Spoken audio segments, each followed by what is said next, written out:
Welcome to Building Sustainability Podcast with me, your host, Jeffrey Hart, aka Jeffrey the Natural Builder. Every fortnight, join me as I talk to designers, builders, makers, dreamers and doers, exploring the wide world of sustainability in the built environment by talking to wonderful people who are doing excellent things. Hello and welcome to episode 84 with Gervase Mangwana.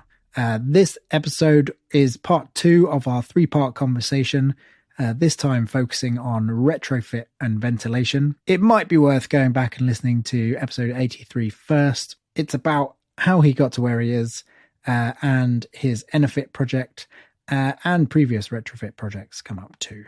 Episode 85, which will be released in the next week, will be the concluding part focusing on air tightness. I'm recording this intro at the same time as the other Gervase episodes, so not much to say other than to remind you of the August Patreon competition. Any new supporters or increased supporters are entered into a prize draw for a pack basket. That's hand woven by me. It's big enough to take you shopping, foraging, put your picnic in it. Choice is yours. The link is in the show notes or patreon.com/building sustainability. Go and have a look at the picture of what a pack basket looks like if you don't know. And then, good luck. Okay, enjoy Gervase and be mindful that there might be a few little swears that pop out.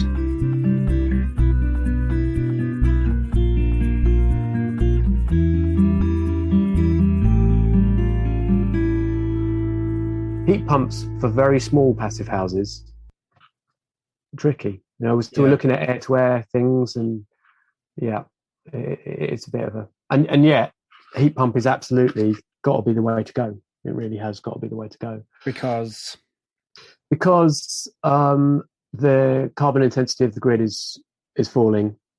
So the retrofit conversation at the purest end has been.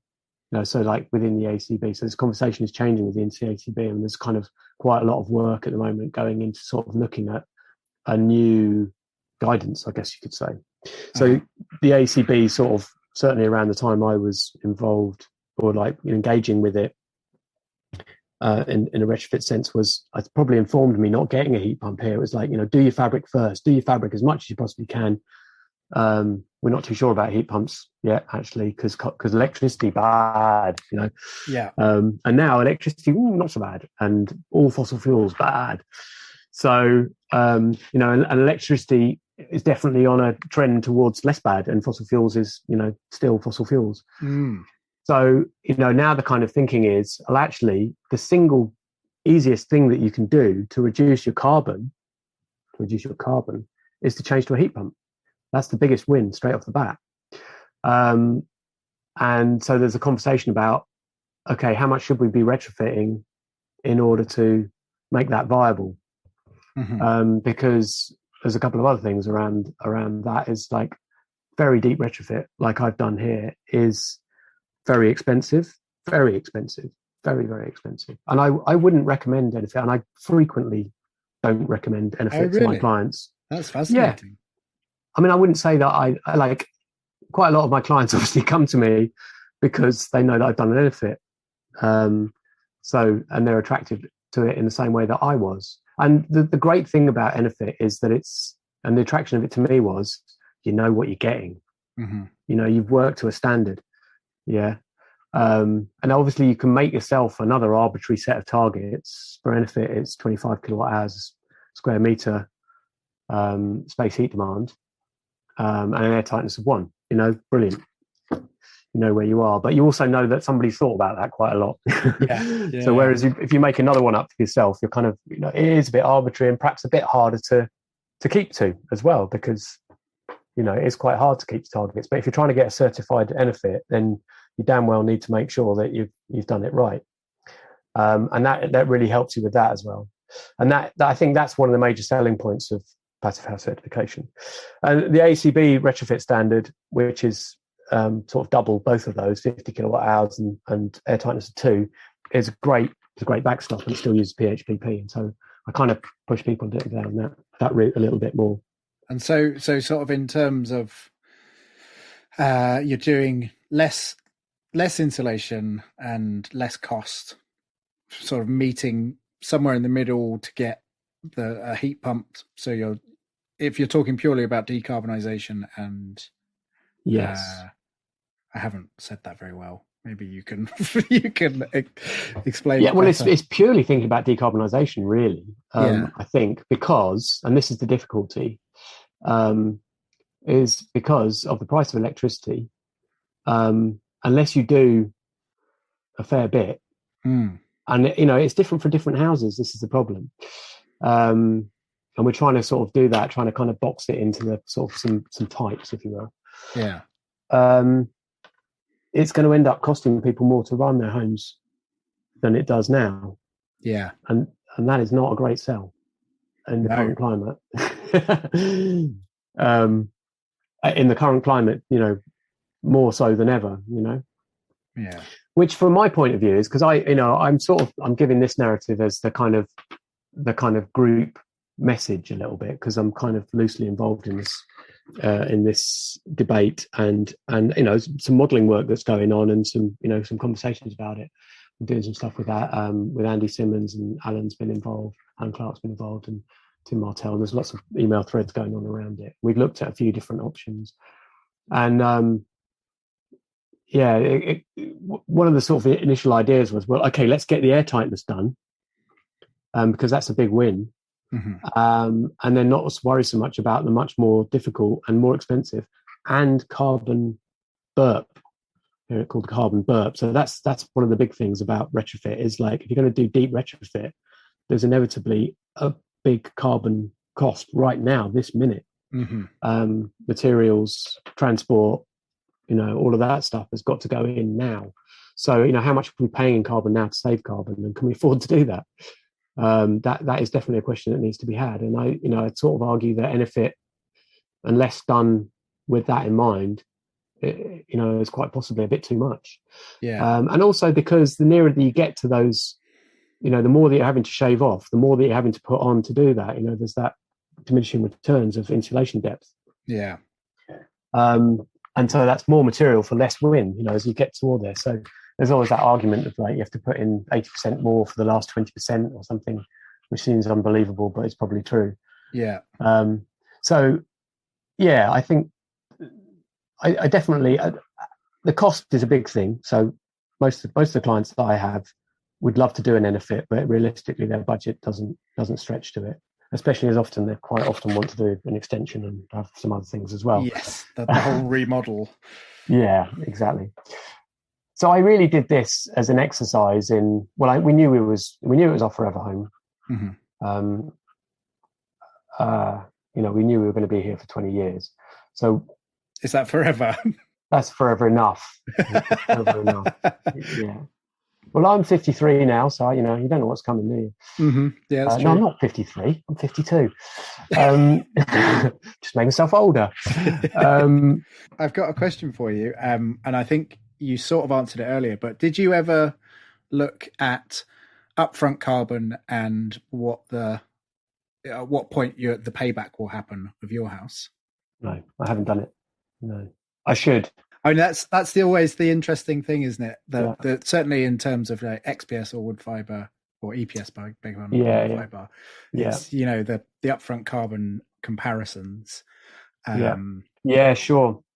I think it's inevitable that wood fiber would win out on that one. I think my gut feeling would be that. Yeah, I wonder by just how much, because the argument that we need to be saving carbon right now, reducing that burp. Yeah, it's interesting. But okay, well, next question would be: have you worked out what it would be in terms of cost, like a cost payback? Will it ever pay back? Well, that conversation has just changed radically. Yes, I suppose so. Yeah. So, wood fiber versus. No, just thinking about your house. Yeah, I mean, I always tell people it's not going to pay back. Retrofit is not a payback. This is a classic thing. It's like, in fact, I saw this on Twitter the other day. You just bought a new electric car. Great, love it. Oh, you look at your wonderful new kitchen. Isn't that beautiful? You'll be able to cook your dinner much better in it. Oh, you've had some EWI done. What's the payback like on that? I think if people have money to invest and conscience and comfort issues. So I do this, what I do is retrofit assessment, and it's the people powered retrofit have been really kind. They let me use their tool basically privately. So I don't do the full report that they do. Their process produces an 80-page report, which has got loads of wonderful information in it. And I gave that to my very first client here, and he worked for GCHQ, and he, bless him, he read it all. And even he struggled. And I thought, I can't do this around here because I haven't got the Carbon Co-op sort of support network that goes with it and all their workshops and everything. So I now write bespoke reports, but I use their software and some of the graphics and stuff out of it to inform. And I use the same sort of framework. So we assess the house as it is and model it in SAP as it is, and use that to compare it with their existing consumption to try and sort of stress test the model a little bit to see if it kind of makes sense.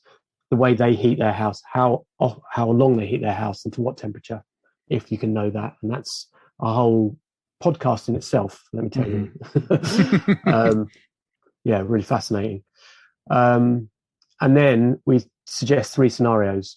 And the first one's usually a light touch. This is the way I do it. It's usually like, what could you do relatively easily for very little cost? And then the next one is that sort of insulated plasterboard, that sort of level? Or? No, it varies from house to house. So the ones I've done recently, they're these kind of cobbled together bit of stone, some empty cavities that were built in the 40s and the 70s. It's fill the cavities, get your cavities filled because you can, and it's relatively cheap, and you won't, it doesn't get in your way. It's not like, and then doing some, moderately good air tightness work, getting some ventilation in, which is a step backwards usually because it's usually more ventilation than they've got at the moment. And getting the loft sorted out properly because they almost always they think they've got their lofts insulated and they kind of don't. Well, they do, but they know it's crap in some way. So they're kind of the easy wins, or maybe their windows are like definitely need replacing, so do the windows and you'll get some air tightness out of that, whatever. So it does vary from case to case, but usually, to be honest, it's an exercise for me to say this is not going to make much difference for you. It's basically a way of saying, and this is what I've always seen the assessment process that I do as, it's a decision making tool for people. Really, it doesn't give you specifications, it doesn't tell you what to do and how to do it. Very clearly doesn't do that because I don't have the insurance for that. And what it does instead is kind of it's an eye opener. This is what you're up against. You came to me because you wanted this, and this is what you're faced with. So then the second scenario is usually kind of pushing it to what I see as what I call their practical limit. So this is like, you said to me, you can't move out for more than a week, right? So we're not smashing your floors up. Your floors are probably not going to get insulated, for example. Or, we just can't see losing space in our front room, and we know that we can't externally insulate our front room. So, so those kind of things. So I try and push them a little bit beyond what, they perhaps were imagining. And then the third one, I usually try and push it as close to what I call towards zero. So it's just the next person who comes to your house hopefully can use what you've done, and then they can take it to this level and they can get MVHR and they can get the air tightness down to 1. And that wall that you didn't think you could do, they do, and they are going to be smashing the floors out. And the reason they can get the MVHR in is because it's their new house and it hasn't been done for 20 years because you did it. So they can strip it all out and get the ducting in, which you're not going to do because you like your decor the way you just did it 2 years ago. So how did we get onto this? You asked me a question, I think. We were talking about sort of cost payback. Yes, right. So part of the process, there's a kind of questionnaire. So this is what I was talking to you about this before. So I love my job so much. I've been doing it all the way through the pandemic. Managed to go into people's homes pretty much because there was a job, because it was work. Somehow it was allowed. It seemed very weird, but I was still going up to Manchester where nobody could go anywhere. And I was coming from Hereford, going to Manchester, going into people's homes. And I sit down with them and we go through a questionnaire. But most of it is about finding out people's relationships with their home, how they use it, people's relationships with each other, people's relationships with comfort, people's relationships with their guilt about the amount of energy they're using, which is, really interesting stuff. Because, there's this been narrative that they've been, had voiced. So people, living in, people who are not fuel poor, living as if they are through guilt. That's quite common. People with very, very strong consciences who just feel like it's not right. They know that their house is very, very leaky, and as a result, they're not heating it. And they have mold problems, for example, because they only heat their house to 17 degrees because they don't want to turn it up more because carbon. So that kind of stuff, and often they're people who've been in their house for a very long time. Not always. Some of them are quite new, but often they've been in there for over a decade. So they've got a very good eye. They've got a relationship with their property.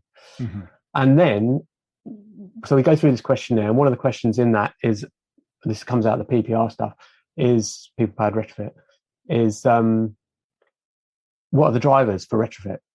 And there are 6 options, and almost, I think they're carbon, cost, comfort, air quality, modernisation, and health, which I think is sort of called air quality as well. People almost never say health.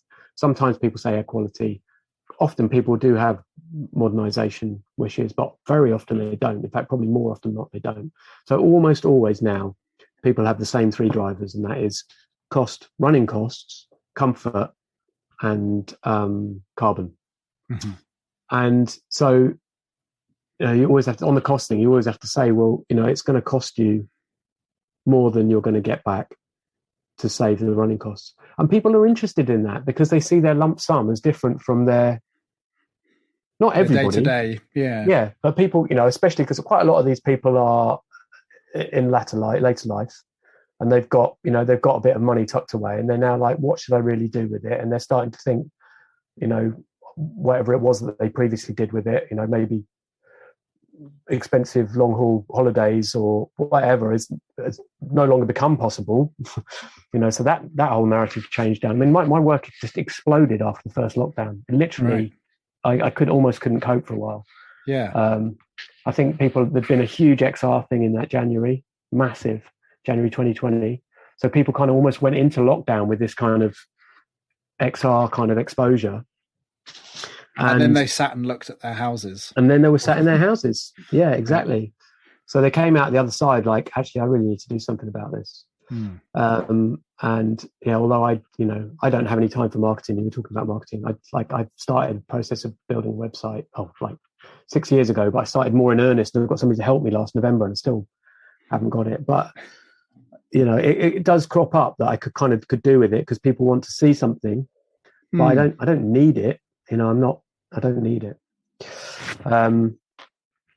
It's just sort of come by, I don't know how it's come really, but it's coming. And from all over the country, there's a case study on Green Building Store of this place. And, that just generates a little bit of, so they do come, like I had one in Nottingham, and, they're in places that aren't really appropriate. And then I try and find them somebody, and there's nobody, there aren't people doing this. There's great people doing it in Manchester. There are pockets of places where it's getting done, but generally to this level, it's not really being done. And like I said, I think it's a massive privilege. This process of being in somebody's house and learning their relationships, it feels so intimate. I love it. I really, really love it. And we were talking before about, as an ex-musician, the kind of creativity of it and that kind of connection, I guess, that you get. I think I'm a bit short of good friends. And I think I've always been a bit short of a best friend. I'm very much a kind of meet new people kind of person. I know a lot of people a little bit. And as a DJ, that was, like I was always meeting new people. I know, but I do that now. And I kind of, it's quite a process to go. It's fairly short lived. It lasts about sort of 6 or 8 weeks, this assessment process. And some people now, and especially now, I am starting to go on with people and take them onto their process, which is really gratifying because one of the big problems we've got is a capacity problem we've got a capacity problem with assessment, but that's just really the beginning, and it doesn't get you even a specification, as I've mentioned. So we've got a capacity problem with design, and we've got a capacity problem with implementation. But we're starting to address that now. It's starting to happen. So, there are projects now moving on into getting done, and I'm staying involved with them, and that's really great. That is really great. But it's a short relationship. But when I kind of get in touch with these people again, we've kind of been through something together. They've kind of come over a hurdle of some sort, which was it's ignorance, basically. The veil of ignorance has been cast aside, and they can see what needs to happen, and they've grasped principles, and it's really lovely. It's really Sounds lovely. like you sort of take them on a little journey of discovery, both how they live and what they actually desire, and it's quite an intimate and thing. I try to meet them as well, because I genuinely try to, I don't go in with the one solution fits all. It's very much trying to get a sense of who they are and what they're capable of, and what they're up for. One of the most gratifying process I went through recently was some people who got in touch with me who had an upside down solar house built in the 80s by one of the solar fanatics, or maybe it wasn't a solar fanatic, but there was a solar fanaticism phase of architecture in the 80s. Yeah, like a passive solar. Is that what you mean? Yeah, exactly. Yeah. So it was basically an upside down house with a sort of open plan living space upstairs with the most enormous Norwegian wood burning stove you've ever seen, like 15 kilowatt wood burning stove. So they didn't believe too much in passive solar then. Well, I mean, yeah. So the idea was there's a double story conservatory on the south face of it. Yeah. Originally, it had loads of glass in the roof of the south facing roof as well, and it was just impossible. And these guys were finding, it was freezing cold in the morning, but if you put the wood burner on, which you needed to do, or if you did it on a day when it was started out and it was cloudy or whatever, then, that was great. But by 9:30, if the sun came out, you couldn't get rid of the heat. Yeah. So, and they wanted to know, what can we do? And they were retiring, and, the only solution was beyond them. And so that was the conclusion. It was difficult for me to write a report to say, I think you shouldn't do anything. You should move out, because wow. And that wasn't, they give me enough to sort of say, well, they had a couple of cats that they knew were going to get really disturbed by a really deep job. And what it needed was like a complete rethink. It had to be pretty much pulled back down. You could pull it down to the walls that were there. The conservatory roof was like slipping. They had been reglazed, double glazed, but they were kind of melting. So the top piece of glass was delaminating from the seals. The plastic was sort of melting inside, and it was sliding down the roof. So they had to do something about the roof, and they were going to get the conservatory roof. They were going to get that roof redone in not glass, because that kind of made sense. And it had to be done. But then I was like, then you're totally changing the house. It's now no longer what it was, and how's it going to work? And we don't know how it's going to work. And so in the end, the recommendation was, I think you should. I don't think there's anything that you can do that's really going to help without going very hard at it, and that's not what you want to do. So you're better off selling it, building yourselves a passive house, which is kind of what they were thinking about maybe doing, and selling it to somebody who either doesn't realize that, or somebody who's going to be up for, doing the big job. That big commitment, yeah. Yeah. So it is a really interesting sort of process. I had another lot who lived in a listed, had some oast houses, and I'd done them as a pair because the neighbour had got in touch and they were joined together, and they thought, well, we'll do this together. But they weren't up for it. And, and that's what I'd say to them, it's the same thing. Kind of, this is what you can do if it's light, and kind of, why would you bother? Actually, I've got a couple of cross comments from my colleagues for it. One had said that to them, but it's like, they're retired. They're probably not going to live there for more than 5 or so years. Let somebody else deal with it. Let them enjoy that. They live with the windows open. They like living with the windows open.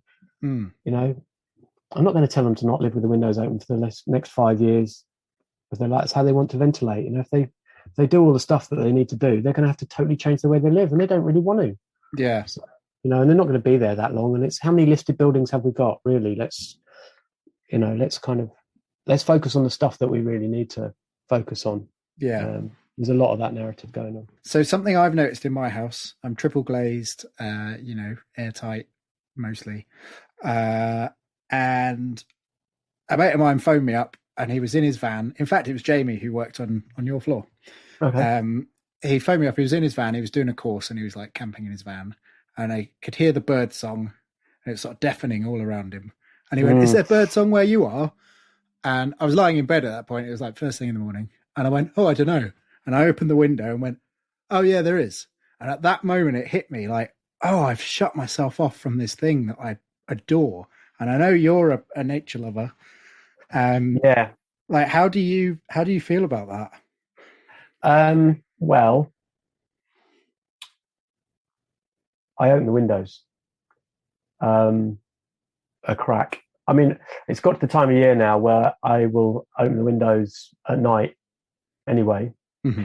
I haven't done it yet, but like, we've had a particularly cold and not sunny April. So this house, thermally, unbelievably massive. Like that whole ES conversation was interesting. I knew I wanted a bit of thermal mass, but externally insulating meant that I've got all my thermal mass. Although I did take, actually, the cottage wall was across the middle of the house as well, the existing original, and we totally took that out, and it's all gone back in studs. So we lost some of it, but we still got a hell of a lot of thermal mass. So unless you're really careful here, it gets warm quite quickly. And you're holding on to that heat. And then it's very difficult to get hold of it. Yeah. And it's not like it has it's not overglazed by any stretch of the imagination. But you can't keep the doors shut when you've got two small children and it's summer. You just can't. So, what you should do is just keep the whole place closed up in the summer, but it's not practical. So, yeah, it needs night purging in the summer. Wife's very averse to noise, so she doesn't like night purging so much. But I get as much of that done as possible. I am a huge bird lover, and actually, I've just put some Swift boxes in our gable end into the polystyrene, which found me on Saturday afternoon hoovering my lawn, because cutting Swift box shapes out of polystyrene creates a huge amount of polystyrene mess, and I didn't really want it floating all over the place. Yeah, it was horrible. So yeah, and I've also bought. So we don't have nesting swifts in the area very much, and it's a big problem for the swifts. And they used to, apparently, historically, they did nest around here. So I've got like a call box that makes swift noises. Oh, nice. And that kind of, it's on time for sort of 2 or 3 hours a day. It's a thing. I'm on a Facebook group, all things Swift, and we're all waiting for them to arrive. They're late here this year. I'm a big lover of. So when I was in Manchester, there were some Swifts there. Like, I genuinely used to cry when they first came, when I first saw them or heard them, that scream that they make, because they're here again. There's something about the cyclical nature of them. I remember once having the thought, I'm probably only going to hear this probably going to experience this thing another 40 times, which is not many times, is it? Obviously it's 40 years, which is quite a long time, but if it's a few handfuls of times. And so there's something sort of sad about them. Yeah, it sort of goes back to the Vipassana thing about it, the sort of change and things coming and going and accepting that that's what happens. So there's a bit of me that every time they arrives knows that they're leaving again, Yeah. Because they come for such a short space of time, and they are just such magnificent birds. They're an incredible thing that, they sleep on the wing, they only land to breed. And they're the fastest straight line flying bird on the planet as well. They're a freak of nature, a complete freak of nature. So to answer your question, when I come down in the morning now, I crack a window open, and are you still heating? No. Open your window a bit. Yeah. You all you have to do is crack the seal. That's all you have to do, and you can hear the bird song. That's true. I mean, I've got just above my bed, I've got a Velux. So yeah, I think that will be what I do.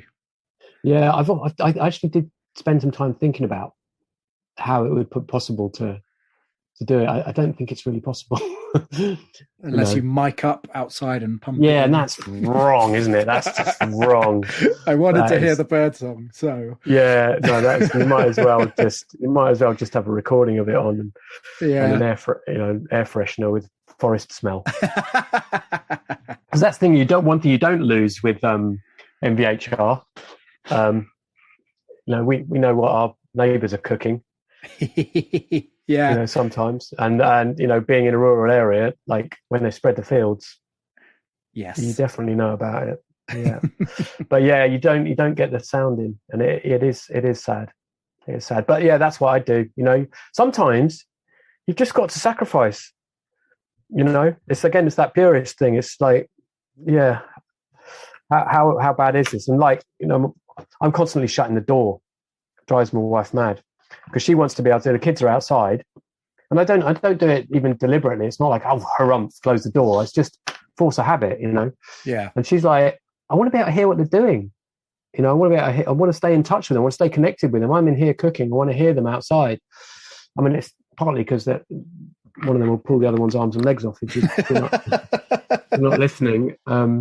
So yeah, and I totally get that, but I somehow can't sort of stop the habit of closing the door, and I wish I could, because especially now, it doesn't matter anymore. It really doesn't matter a bit. Oh yeah, you get a bit of an overheating problem. So what? They don't half slam though, triple glazed doors.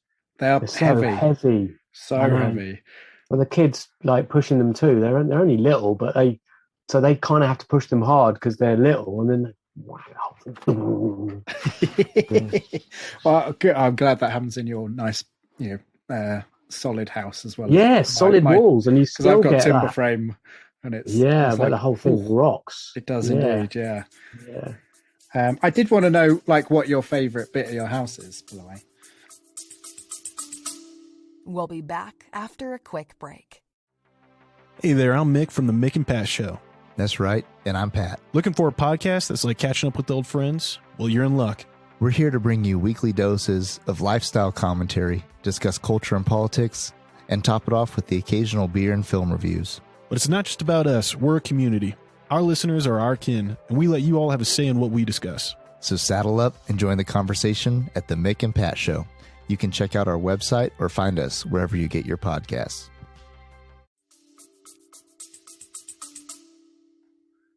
It's so easy to forget, I think. We used to get so used to living like this. And so it's usually when other people come over that it kind of, you notice it more. And they haven't been coming over. That stopped for quite a while, didn't it? But if you walk into the house in winter, it's 20 degrees. And it's not like, I don't know, it's not like a wall of heat that hits you. It's just comfort. And it's comfortable everywhere. And you don't notice the heating ever being on. It's underfloor heating, so that, it's kind of inherent, but you don't, and it doesn't take much heating. It's not, I do monitor it. I'm a complete geek for the monitoring, but it doesn't take much heating. It really doesn't. And it's always comfortable pretty much everywhere. I think that probably is the main thing. It's a bit of a problem because you kind of get used to it. So you kind of become a bit of a softie because you're just always used to it. So that there is that kind of, that also speaks to that sort of insular nature of kind of, but you do only keep it at 20 degrees, not at 21. A lot of people kind of like to heat to 21 degrees and actually keep it a lot warmer than that, just because they like it, really warm. But you just, if your walls are warm and your windows are warm, you don't need to be keeping it to 21. And the bedroom's only 16, 17 often in the winter because there's no heating up there. And I'm never cold in bed or anything, Yeah.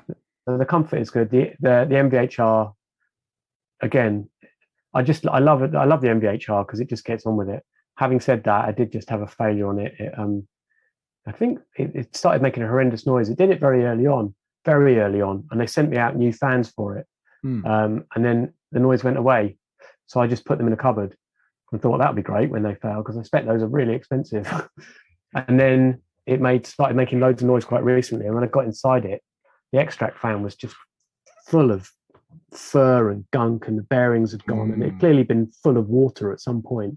Right. Condensated drain had got blocked up, and it had filled up, and then the whole thing had sort of seized. So, it's not that their mechanical ventilation is without its problem, but I mean, I'm having this conversation at the meditation center at the moment because we're about to build new buildings, and all our buildings they're basically tiny little 1-bedroom en suites, and they've all got an individual fan, and we were supposed to get quiet, continuous fans when we put them in, and they're not. They never are. They start out a bit quiet, and very soon they're not quiet anymore. They fail all the time. So I think centralized ventilation, accepting that we have to have mechanical ventilation, which you have, which I'm impressed with. Yes, I'm slightly. The noise of mine is a slight. I can hear it, and I don't want to hear it. No, but where is it? I've got one directly above me, so sort of in the top of the gable, and then I've got another one in the bathroom. I mean, the one in the bathroom's fine because it's it's behind a shut door. You don't hear it in bed, which you sleep on top of the bathroom. Yeah, no, I don't hear it in bed. Well, that's great.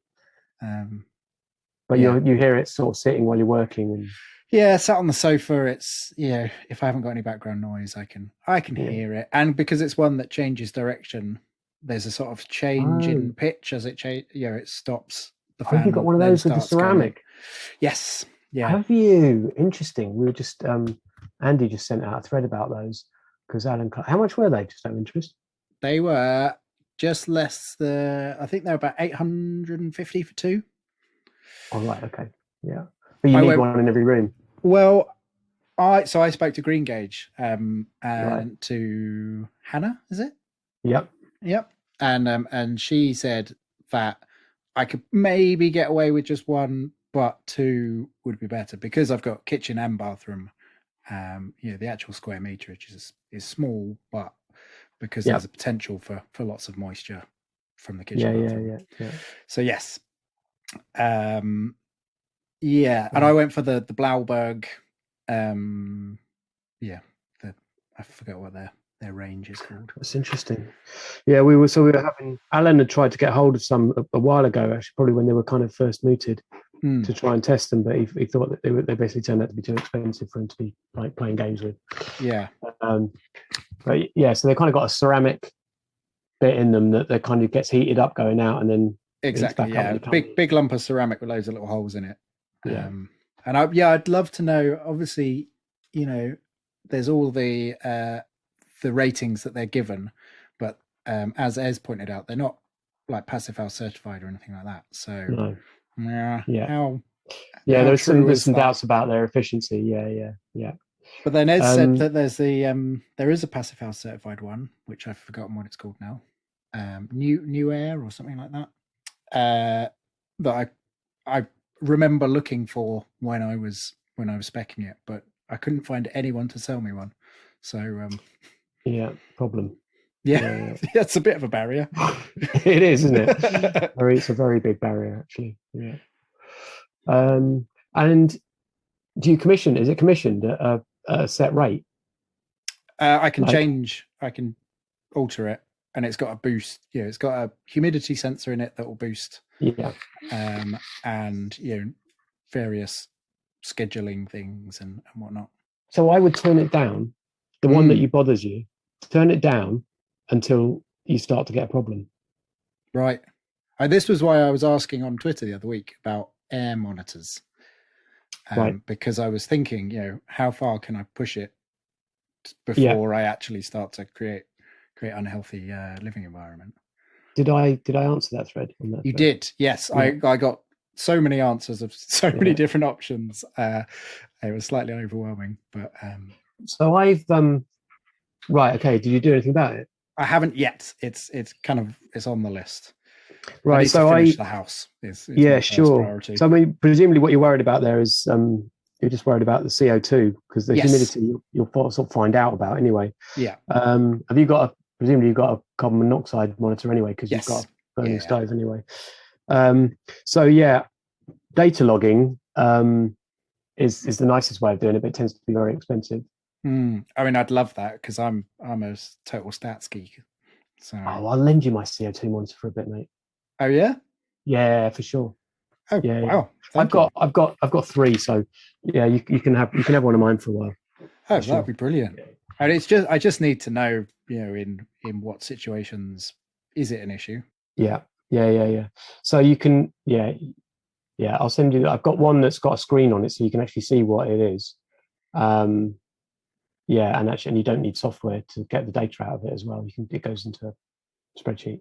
Oh, great. Yeah, I'll lend you that for a while, and then have a play with your fan. Yeah. To see, how low you can go, and how happy you are with CO2. I mean, this is another fascinating. I don't know if you've done a podcast on CO2, but this has been a massive. I've at the meditation center, the ventilation issue has sort of come up because of COVID. Right. Oh, of course, yes. So and CO2 they use as a proxy for good ventilation, although it turns out that it's a bit more nuanced than that, because good ventilation is moving shitloads of air around very fast, and that's not really very good if you've got one person with COVID sitting next to other people who don't.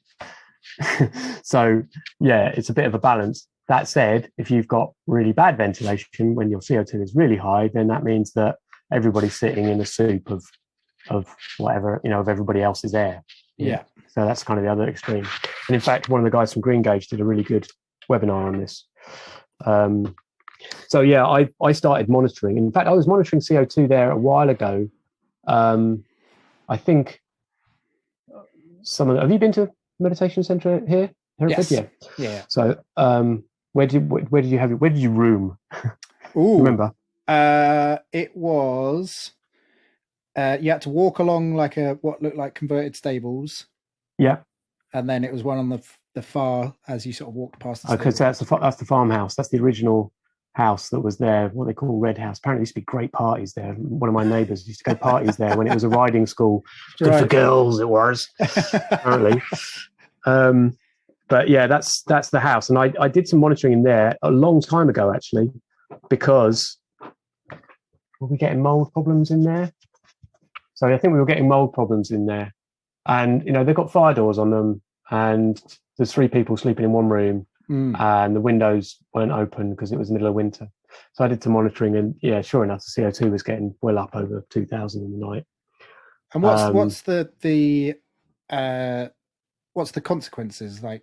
Because I know concentration is one thing, isn't it? Yes, but interestingly, so I ended up doing quite a lot of looking into this, because in the meditation hall, we have traditionally, the way that we ventilated is by purge.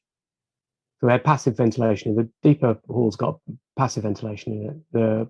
The other one, the Padana hall, has got a mechanical purge.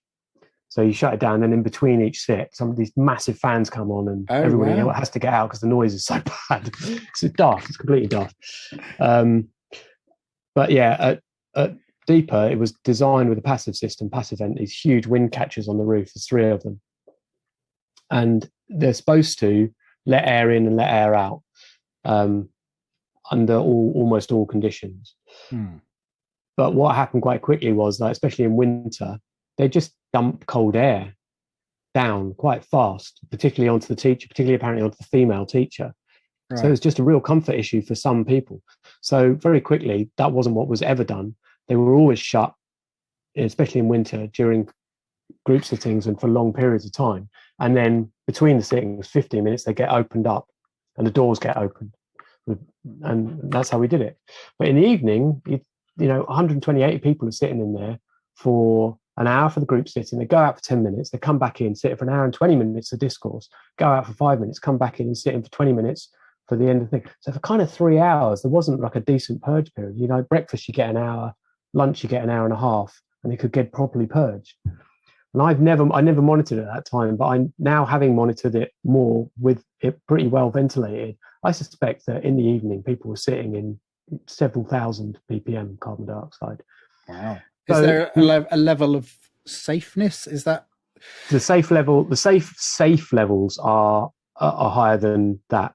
It's like 10,000, 30,000, and you start to like like serious problems, like, you know. Yeah, that's not being able to breathe levels. So health and safety, the HSE aren't really interested at the levels, but there is now a lot of research, and it's quite easy to find. I can send you some links on. There's quite a lot of research now that over 1,000 things start to have an effect. And so there's one or two, I think there's 2 studies that kind of repeat the same findings, and they use 7 different cognitive measures. And one of them, it actually, under sort of higher levels of CO2, it gets slightly better. And that is a single pointed kind of attention. Okay. Which bizarrely is exactly what you're trying to do when you meditate, or it is at least in the tradition that you and I have done. But they kind of liken that to how you can get like that when you're drunk. So, like, I don't know if you ever played computer games when you were drunk in the pub or something. You kind of like everything else just kind of goes and you kind of go into a fog, and you're like just that one thing. Yeah, you can do that. So they kind of liken that to that. The other 6 functions get significantly worse. So drowsiness is a big problem. Drowsiness is the sort of most sort of well documented problem. Yeah, I mean, it's an issue. And what I've found in the rooms at Badana is the other one, which is the ensuite, with they had these continuous fans in them as built, but it became noisy, and now people sort of switch them off, and they're guided to switch them off and only put them on when they have showers. But they're relatively airtight rooms that don't have a really good cross flow, and people sleep in there for 7-8 hours. So I put a monitor in there while I was in my last course. Not something I'd ever do again. It's very distracting. And I unfortunately only put my monitor that kicks out at 2,000, and it goes up to 2,000. And every night it was reaching 2,000 by 11 o'clock. So I can only assume that by 4 o'clock in the morning, it was 3,000, 4,000. I mean, it does start to level out after a while because you're kind of saturating. But that means you're sleeping. So there is quite a lot of evidence that sleeping in high levels of CO2 does not set you up for the day. Right. You know, you're not getting a good start to your day.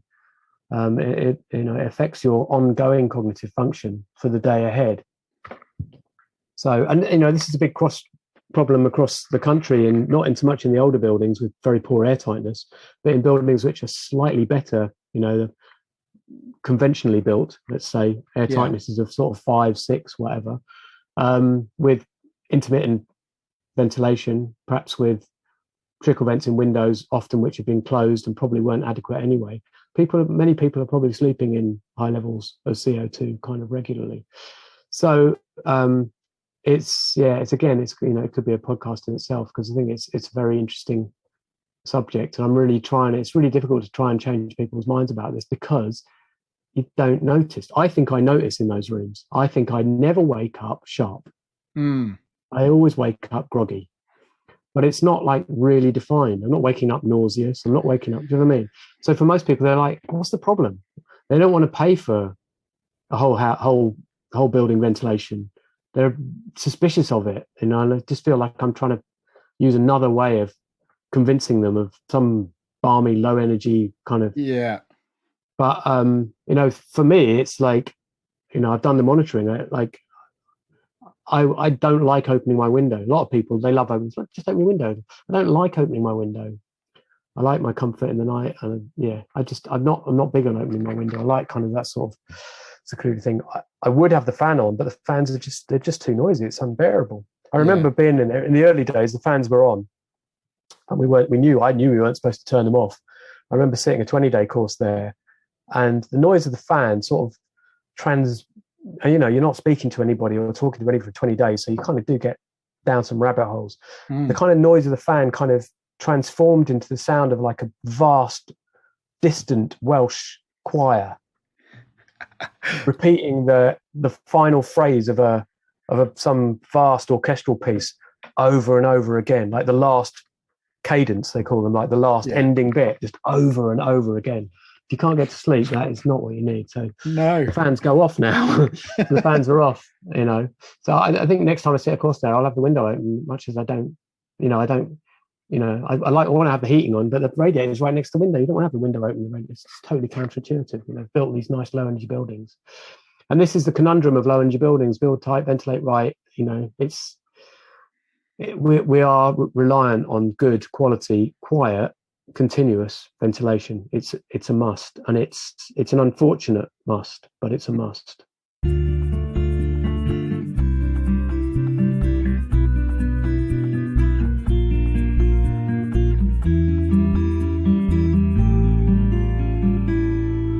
That's brilliant. Thank you, Gervase. Gervase did indeed send me a carbon dioxide monitor, and the first day I plugged it in, I went to bed, and when I woke up in the morning, came down and checked it, and it was at 4,000 parts per million, which is a lot. And I realized that in plugging in the sensor, I had unplugged my ventilation. So, a very good lesson in why you need ventilation in an airtight building. It's really fun to dial in my my ventilation system and work out what I can get away with. Although, I think I said previously, since I got my new fridge, the sound of the ventilation is not very loud at all. Perhaps it's not so much trouble to have it running slightly higher. Anyway, that's a big waffle from me. Thank you again for listening. Thank you especially to Gervase for giving up 3 hours of his time. A reminder that there is the Patreon competition. I think you can name your price. Yeah, support the podcast, help pay for some of the ongoing running costs. And of course, please share this episode. Please share the podcast. Say something nice about it. Get your friends listening, and that would help me out as well. Great. Big love. Until next time.